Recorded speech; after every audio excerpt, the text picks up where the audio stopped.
Welcome back, everyone. So great to have you part of the program, listening in each and every week like you do. It's truly a pleasure to have you out there.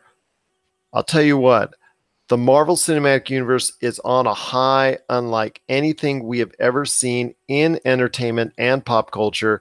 Obviously, when you have two absolutely monumental hits that have come out this year, such as Black Panther and, of course, Avengers Infinity War.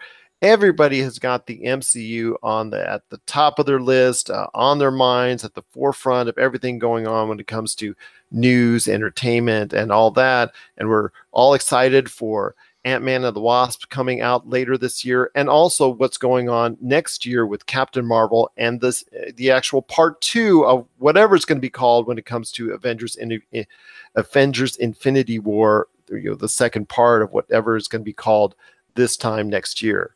But there's some deeper meanings and some deeper thoughts when it comes to the Marvel Cinematic Universe.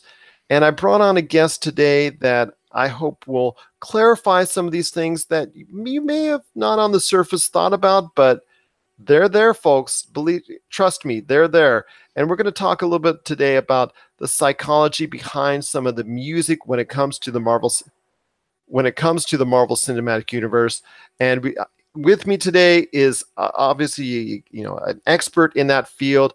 He is the host of the Psychology of Pop and Soundtrack Music. You gotta listen to it today on all the major podcast outlets, including Apple Podcasts and so many other outlets. Or you can check out his website at songappealofficial.com. That's songappealofficial.com. It is Hunter Farris. And I'll tell you what, Hunter, it is so great to have you a part of the pop culture cosmos. Well, thanks so much for having me.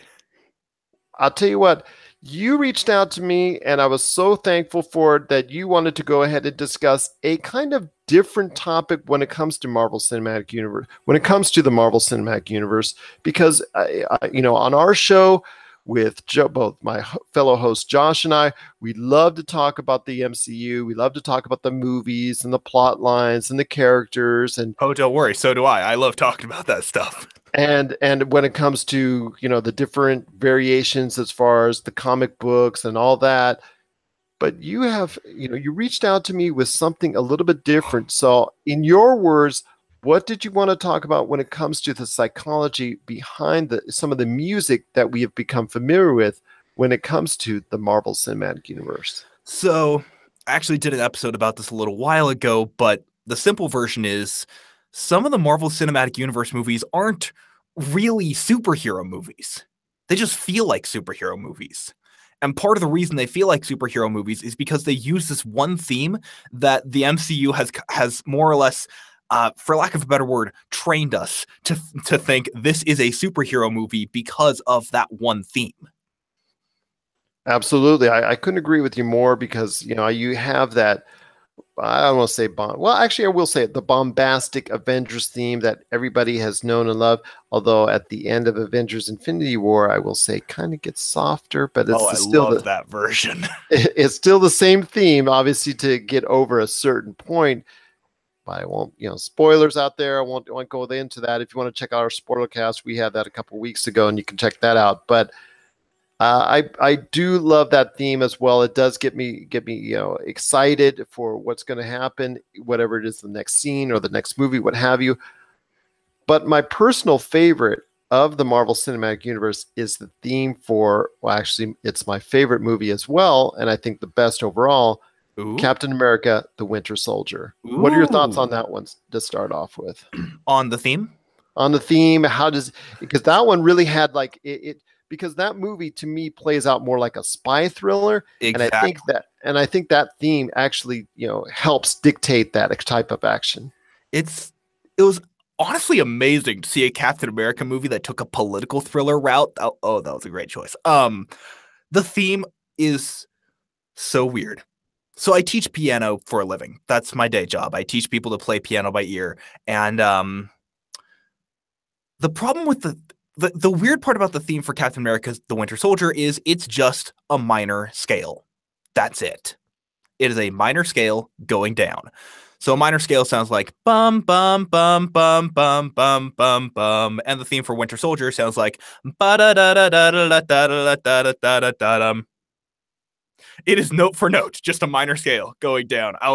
I watched this movie and thought, why did the composer get paid? But then I was talking with a couple friends about it on another podcast, and we got to realize why it's that theme. So I want you to picture this movie where the entire plot line is this guy figures out that the government he's worked for and loved and fought for years is corrupt, where he finds out his best friend has turned into his worst enemy, where his other best friend dies, and where everything is just going wrong for this guy. I can't think of a lower point in the MCU for Captain America specifically. What better way to show that than a piece of music that we feel isn't that we feel like has bad feelings associated with it, minor music, a piece of music that's going down, so there's a descent in energy, and a piece of music that has a rhythm that feels a little bit off. It's almost the perfect theme for that movie. It's just out of context. It feels really weird, but in context, it makes you feel exactly what Captain America is feeling. Well, I tell you what, everything as far as that movie fell into place. Like you said, the score it seemed to fit the political thriller atmosphere. Having Robert Redford from Days of the Condor, he is very familiar with political thrillers, and having him there as the main villain, and actually one of the best villains in the much maligned line of villains in the Marvel Cinematic Universe. Obviously, that was a key as well, but definitely that score just really helped with it. It stayed with me, and I actually have downloaded that actual song and listened to it from time and time again just to keep my motor running and keep me pumped when I need it the most. So it's definitely something that I listen to every now and then, along with that. Like I said, that bombastic Avengers theme, which everybody knows so much, and I love as much as well. But are there any other themes out there? Are there any other soundtracks that you are thinking of within the Marvel Cinematic Universe that really strike a tone, let's say for this point in time, for that's for the best interest of the actual movie itself and how it relates to the fans that love it so? Interesting. Okay, so I just want to make sure that I'm getting your question right. Basically, what soundtracks in the Marvel Cinematic Universe help fans to feel? To pardon the pun, which ones hit the right note? And I'm sorry I said that, but okay. Sorry, got a little bit of a cold. I'm not recording another episode today. Anyway, no worries. That's what the magic of post-production is all about. Yes. Okay, so when was the last time you listened to the score from Ant-Man? Probably the last time I watched Ant-Man on television, because it's a very solid flick. I love the fact that it was like you were talking about at the beginning, that it's a film that is different and off the beaten path from the traditional Marvel Cinematic Universe, and that it chose to be a more of a crime thriller, more of a robbery theme, and it definitely is something that is different from the other films in the MCU. Yeah, it's the Italian Job with superheroes, or Snatch with superheroes, instead of being a superhero movie. Like, I'm sorry, the moment when I was about to say Birdman, the moment when Falcon comes into the movie, I just felt like that didn't feel right. And the third act final fight scene just didn't feel right, because the whole movie felt like a heist movie. It didn't feel like an action adventure movie.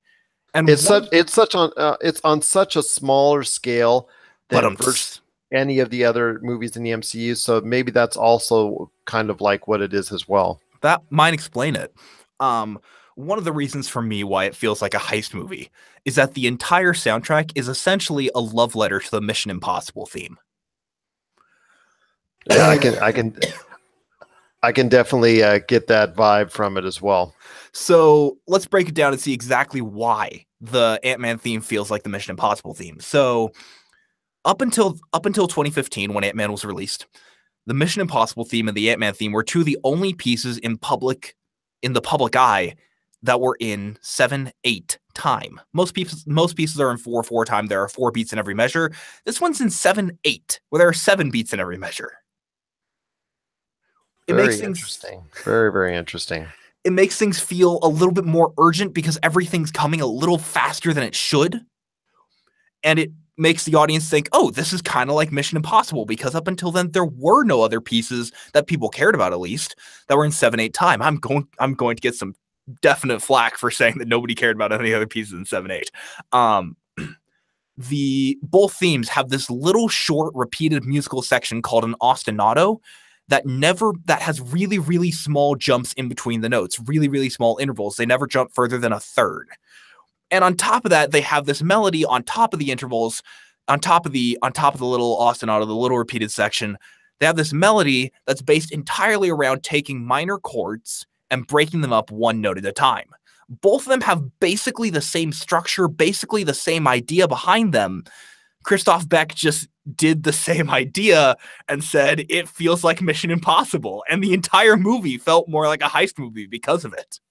I agree with you on that. It did have that feel. And obviously it was a lighter fare. It was meant to be something, like I said earlier, on a smaller scale. And definitely, I think, for a match in what they were trying to do and come up with what, like you and I both think, is for the majority a heist film, that definitely that type of music matched it. And like you said, the comparisons to the Mission Impossible theme are spot on, and definitely can get that vibe from it when you're watching it. And hopefully it will. Well, let me ask you this. We know Ant-Man and the Wasp is coming out very soon. Do you foresee something similar, or do you see something that varies widely because it's not going to be a heist movie this time around? You know, honestly, I haven't checked who the composer on Ant-Man and the Wasp is. I completely forgot to check who that is. I need to go check. But knowing the Marvel Cinematic Universe's track record, I would be shocked to see the Ant-Man theme come in Ant-Man and the Wasp if it's not the same composer. Okay. If Christoph Beck does it again, I would expect the Ant-Man theme to come in again, because that's what the Marvel Cinematic Universe does. But if not, I feel like they might have a passing reference to it, but otherwise just completely forget about it, because you've probably noticed as well as I have that they don't reuse themes very often, unless the same composer is scoring it. Unless, like you said, it that very special occasion, like the Avengers, and even with the Avengers Infinity War, it was done. There were subtle differences in the way it was constructed as opposed to the way it was constructed in the original Avengers movie. So let's get a couple specific examples. The Black Panther theme appears in Avengers Infinity War. That was written by Ludwig Göransson, and the theme was written by Ludwig Göransson, and Avengers Infinity War was scored by Alan Silvestri. Avengers Age of Ultron uses the Avengers theme, which was written by Alan Silvestri, but Avengers Infinity War is scored by Brian Tyler and Danny Elfman. Other than that, Thor the Dark World and Captain America the Winter Soldier have little Easter egg level references to the Captain America the First Avenger theme. But that's it. Other than that, if you switched composers in the MCU, you don't bring the same theme back. And over the course of 18 films, well, 19 actually, now that with Infinity War coming out, and 20 with the Ant-Man and Wasp on the way, you're going to see changes like that over the course of a period of time. Once again, I'm sorry, go ahead. Sorry, which honestly, I wish they didn't do. I get why the Captain America the Winter Soldier theme came in. I get why they did that whole but they could have done just a twisted version of the first Avenger theme, and it would have felt like a political thriller anyway. They could have pulled in the Iron Man 1 theme for Iron Man 3, and it would have felt right anyway. I don't really understand why they switch out their themes. I just know that they do, and I understand what the effects of that are on us. Once again, we're on with Hunter Farris. He is the host of Psychology of Pop and Soundtrack Music. You gotta listen to it today on Apple Podcasts and on very, very, very, very extended amount of podcast networks. Whatever your favorite one is, I bet you it's there. You gotta check it out, or check out his site today songappealofficial.com. That's songappealofficial.com. Hunter, I got to ask you this. You were in our previous conversation, we were talking about, little bits about the Iron Man, the Thor series, and also the origination of the Captain America series as well.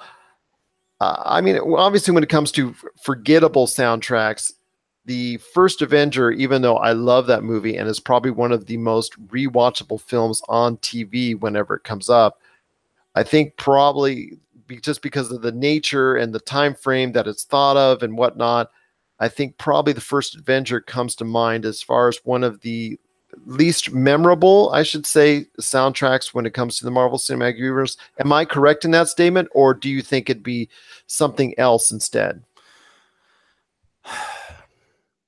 Just because people obviously it fits a different time frame, so maybe just people just kind of tune out on it as far as being like World War One-ish type music, and then just leave it at that instead of seeing the actual brilliance of it. Because I think there's actually a great scene in that film with the actual performance that's done as far as the Star Spangled Man, which I really think is a under appreciated actual song in its own right. And I I'm love not sure. that song.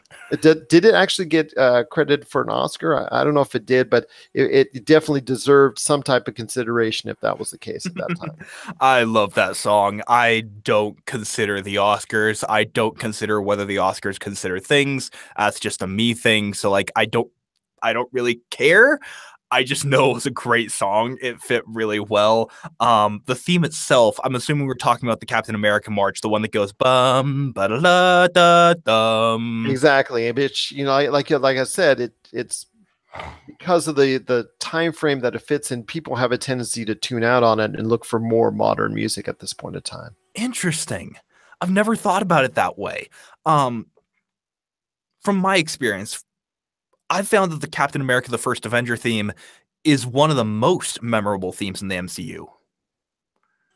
I mean, I know it very well because I've watched it so many times and I appreciate it.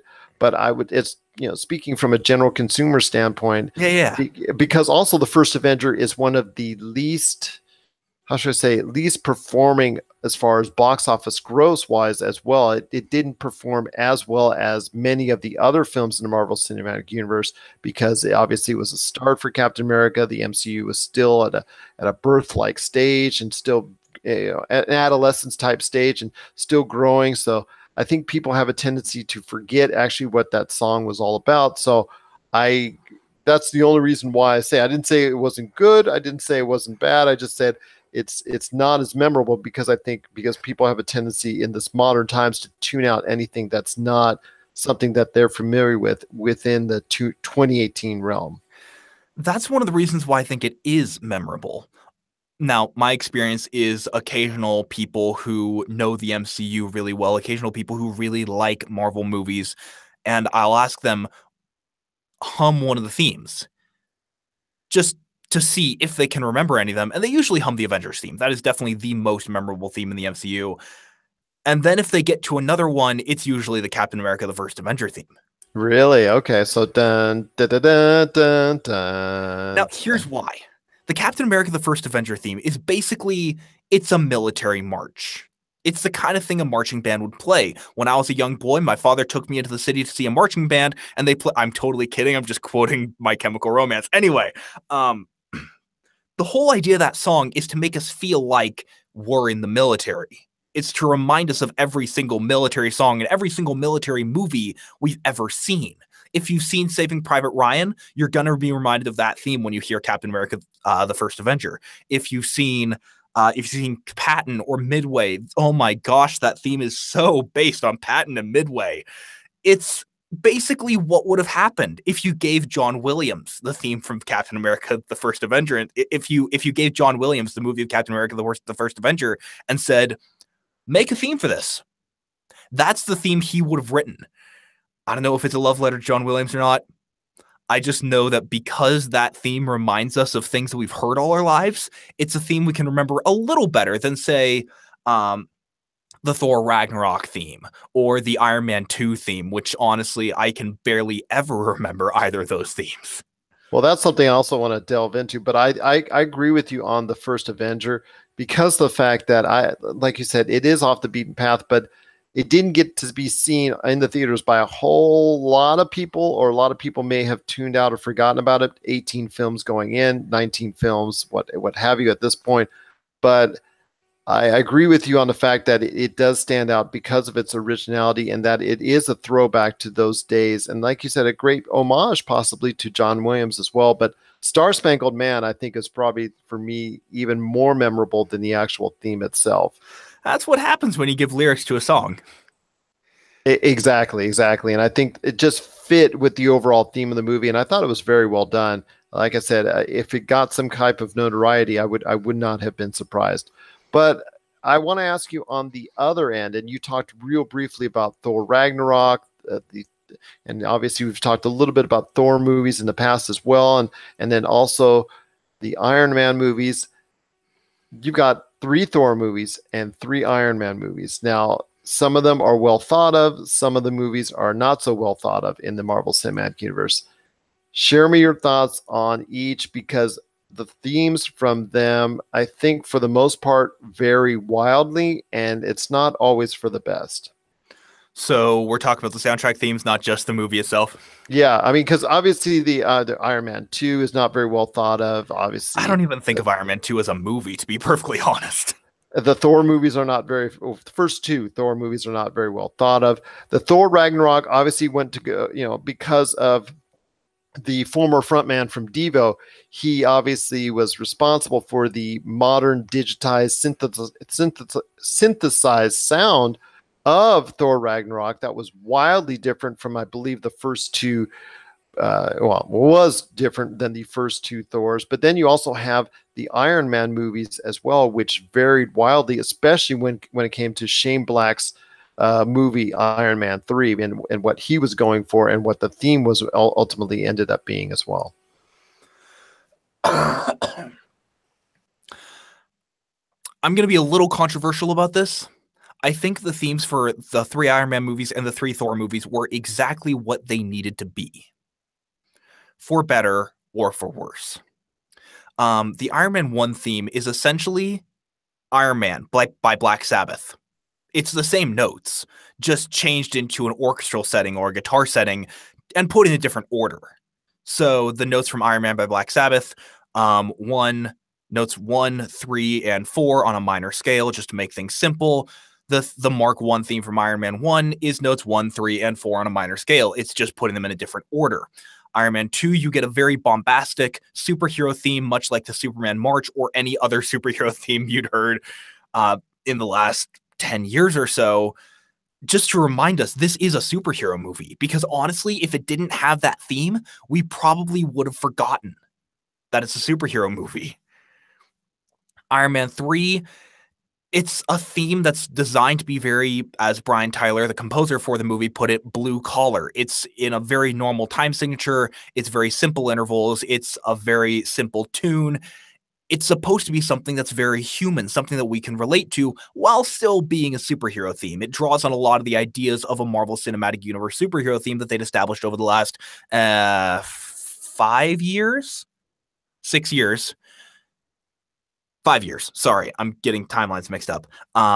Anyway, the themes on a level of music theory are exactly what they're supposed to be. It's just sometimes the movie lends itself to a theme that you wouldn't really expect. Thor, you get a very fantastical theme written by Patrick Doyle. Patrick Doyle is most well known for writing the themes from Secondhand Lions, which is basically The Princess Bride with a kid, and writing the theme for Harry Potter and the Goblet of Fire. He's known for doing fantasy work. Bringing him on for Thor 1 was a great idea, and he put in a theme that was in major. It had really small intervals. It was just designed to be a normal fantasy theme for, frankly, a pretty normal fantasy movie. Thor: The Dark World, you've got this theme that's in 12/8. That is one of the weirdest time signatures I've ever seen in a film score. But basically, the idea behind it is to create the idea of galloping and to create a piece of inspirational music, a piece that reminds you that Thor is a god, that he's not the kind of person that you and I can relate to. It's a theme that's designed to get us to feel like he is better than all of us and that we can try to be him, that we can never be him, but that we should aspire to be like Thor. Thor Ragnarok, I'm sorry, Thor Ragnarok is a standard Marvel Cinematic Universe theme, but with good reason. Since it's a standard Marvel Cinematic Universe theme, it gives us a reminder this is a superhero movie. Just like Iron Man 2 did with pulling out other people's superhero themes, Thor Ragnarok just reminds us this is a superhero movie. Don't worry, guys. You are in for exactly the ride you expected of a standard Marvel Cinematic Universe superhero movie, which is frankly exactly what we got, just more so. Bigger fight scenes, bigger action, and bigger comedy. It was basically a normal MCU movie, but bigger. And the theme was basically a normal MCU theme, but bigger. But it was also very heavily synthesized, obviously with the connection, like I said, to one of the originators of 80s synth pop music, the lead singer of Devo. And I'm just going to say this, right? You know, it may not be the most effective, it may not be the best, it may not be, you know, it may be the worst or what have you, or the least effective, but I kind of dig it. As someone who was a Devo fan in the 80s, and yes, I am that old.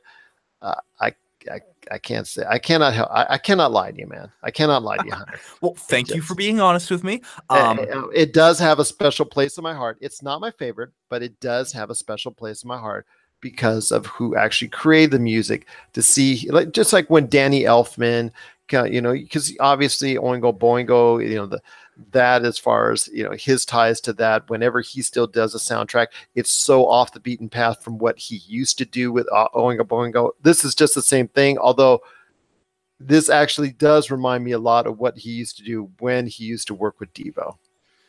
So the synthesized section of the Thor Ragnarok theme, okay, that is pretty unique for the Marvel Cinematic Universe. The instrumentation is pretty unique. Usually MCU films focus on orchestral music and occasional electric guitar music thrown on top of orchestral music. Thor Ragnarok, the synthesizers, that was pretty unique. But the melody itself, just the tune of the main theme, that's pretty standard for an MCU theme, which is great because it gives us the opportunity to feel like it's familiar, but at the same time to feel like it's different. Because it's the same theme we're used to hearing. It's just on a different instruments.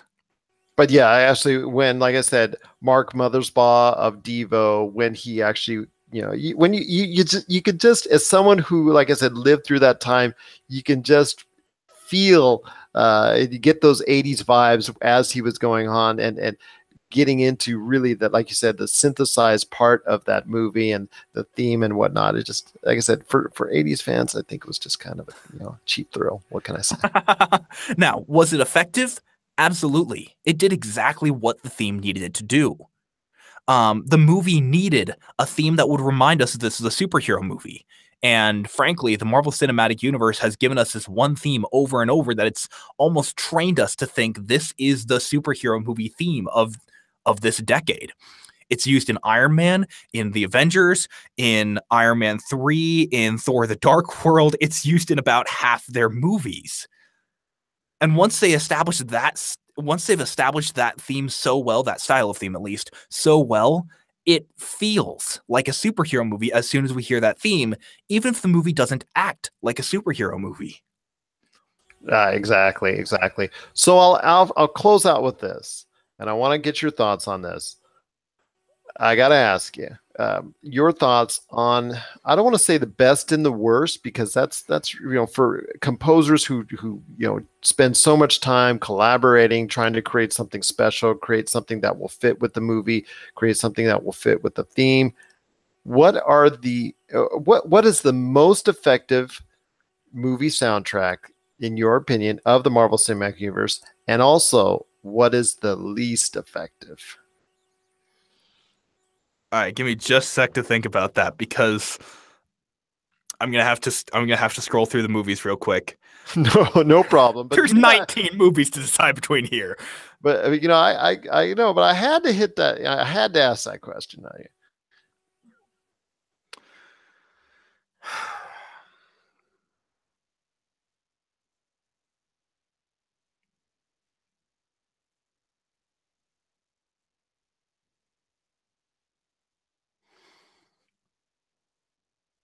Okay. Most effective, Doctor Strange. That's going to be a really weird answer for me to give. No, that's actually pretty good because that was just, we've not even spoken about it in either portion, and it just really just that one was really actually nice to hear you something right out of the blue like that. So the main reason I say Doctor Strange is because it really isn't a superhero movie by any means. It doesn't follow the structure of a superhero movie, the narrative of a superhero movie. It tries to throw out almost every trope you'd expect from a superhero movie. It's a martial arts fantasy movie that happens to feature, I'm sorry, Doctor Strange isn't even a superhero. Like, there's a technical definition of superhero, and Doctor Strange technically does not fall under that definition. Because he doesn't have a code name. Like Spider-Man or Batman, he doesn't have a made-up name. He just has his name and his profession. It's almost like me going around as a superhero and calling myself Hunter Farris. That's not a superhero anyway. The point is, this is very much not a superhero movie. So Michael Giacchino brought in that MCU superhero theme that we're so used to hearing over the last, I believe it was 15 movies at the time. They kept using the theme over and over and over again. And because of that theme, we felt like it was a superhero movie. Which, I'm sorry, can I just say how cool it is that the melody alone made us think it's a completely different movie than it actually was? I find that amazing. They're very well executed, and I couldn't agree with you more. But there's also a least effective. I really impressing you on this. So, which, in your opinion, of the Marvel Cinematic Universe movies has had the least effective soundtrack?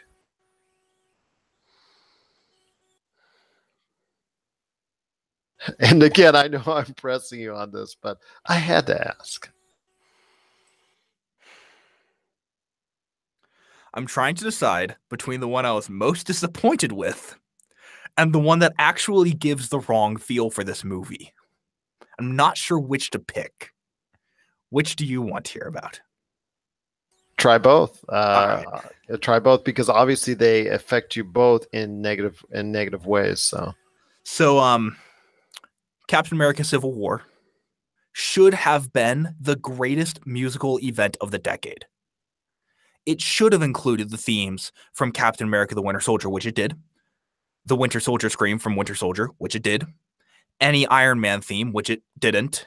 The Black Widow theme from Iron Man 2, which it didn't. The Ant-Man theme, which it didn't. Any Hawkeye theme we'd happen to have, which it didn't.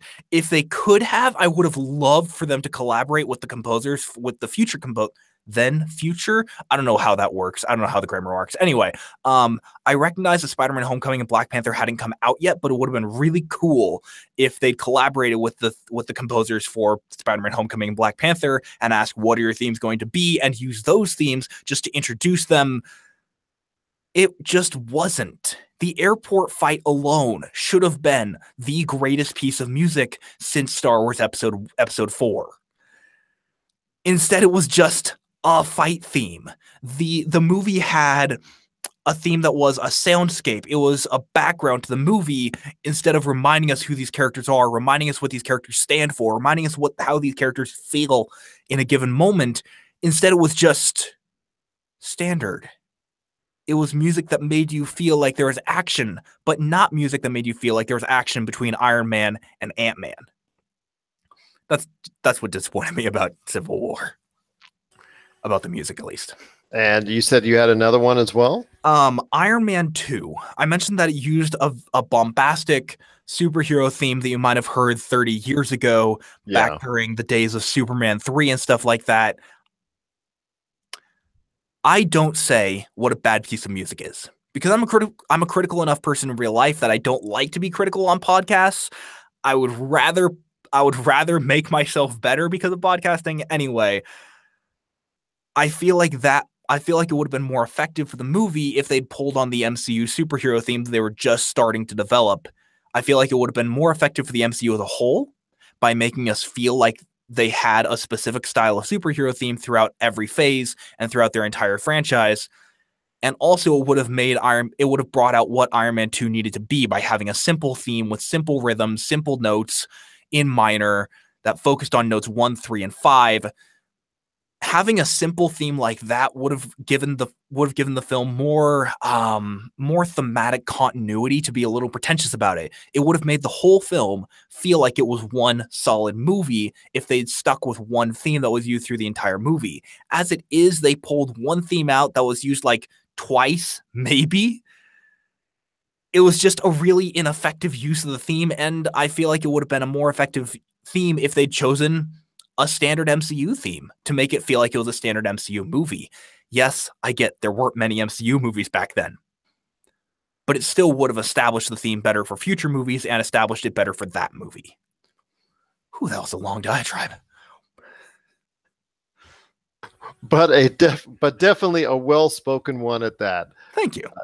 Once again, I have Hunter Farris here. He is the host of The Psychology of Pop and Soundtrack Music. You got to check it out on Apple Podcasts and all those other great podcast outlets. And of course, apologize. Mind to interrupt real quick. Yeah. Sorry to be that guy. So the podcast is called Song Appeal. It's a podcast on the psychology of pop and soundtrack music. Again, it's called Song Appeal.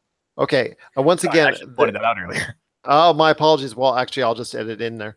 Once again, it is Hunter Farris, host of Song Appeal, The Psychology of Pop and Soundtrack Music. You can get it today on Apple Podcasts and all those other great podcast outlets, or just check out his amazing site, songappealofficial.com. That's songappealofficial.com. I know I'm going to be subscribing to his podcast today, and I think you should too as well, in order to get the best type of analysis and also deep thinking when it comes to music within the pop and soundtrack realm. Hunter, it's been great having you on today's show. I truly wish you can come back to our program at any point in time, because I'd love to discuss other pop culture outlets and the music behind it, starting with possibly maybe a talk on Star Wars themes down the road. That would be fun. I'm putting out an episode next week on the Star Wars theme. Oh, that's awesome. So you got to check that out.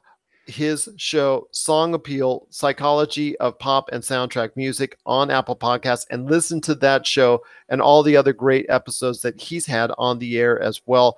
But definitely, we are going to have a conversation on not only the Star Wars soundtracks, but also over the course, hopefully you'll be able to come back on the show and talk more great pop culture soundtracks and music that have affected not only you, but millions of others out there as well. Thank you so much, Gerald. I appreciate so much having you a part of the having you on the show, and of course, a part of the pop culture cosmos.